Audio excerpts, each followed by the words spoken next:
ഈശോയിൽ പ്രിയപ്പെട്ട സഹോദരങ്ങളെ, ഓരോ വചനം വായിക്കുമ്പോൾ എനിക്ക് കൂടുതൽ ഈശോയെ സ്നേഹിക്കാൻ തോന്നും. കാരണം കർത്താവ് വചനത്തിലൂടെ പറഞ്ഞിരിക്കുന്നത് ഇങ്ങനെയാണ്: കർത്താവിൽ ഹൃദയം ഉറപ്പിച്ചിരിക്കുന്നവരെ അവിടുത്തെ സമാധാനത്തിൻ്റെ തികവിൽ സംരക്ഷിക്കും.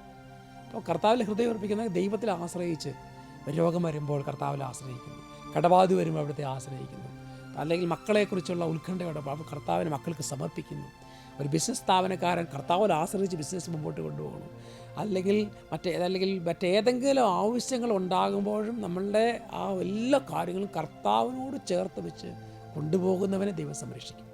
യേശുപ്രവചനത്തിൽ 26-ാം അധ്യായം അതിൽ 3-ാമത്തെ ലിഖിതം, book of Isaiah chapter 26 verse 3, അങ്ങയിൽ ഹൃദയമുറപ്പിച്ചിരിക്കുന്നവനെ അങ്ങ് സമാധാനത്തിൻ്റെ തികവിൽ സംരക്ഷിക്കുന്നു, എന്നാൽ അവർ അങ്ങയിൽ ആശ്രയിക്കുന്നു. കണ്ടോ, കർത്താവിൽ ആശ്രയിക്കുന്നവർക്ക് സമാധാനവും ദൈവത്തിൻ്റെ സംരക്ഷണവും ലഭിക്കുന്നു.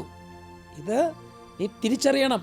കർത്താവെ, ഇന്ന് രോഗമായിട്ടിരിക്കുന്നവരും വേദനിക്കുന്നവരും ദൈവം എന്നെ ഉപേക്ഷിച്ചോ എന്ന് ചിന്തിച്ചിരിക്കുന്നവർ, ഇനി എനിക്കൊരു മുൻപോട്ട് പോകാൻ വഴിയില്ല എന്ന് ചിന്തിച്ചിരിക്കുന്നവർക്ക് കർത്താവ് ഈ വചനം അവർക്ക് ആശ്വാസമായി മാറട്ടെ, അവർക്ക് സന്തോഷമായി മാറട്ടെ, ഇപ്പോഴും എപ്പോഴും എന്നേക്കും.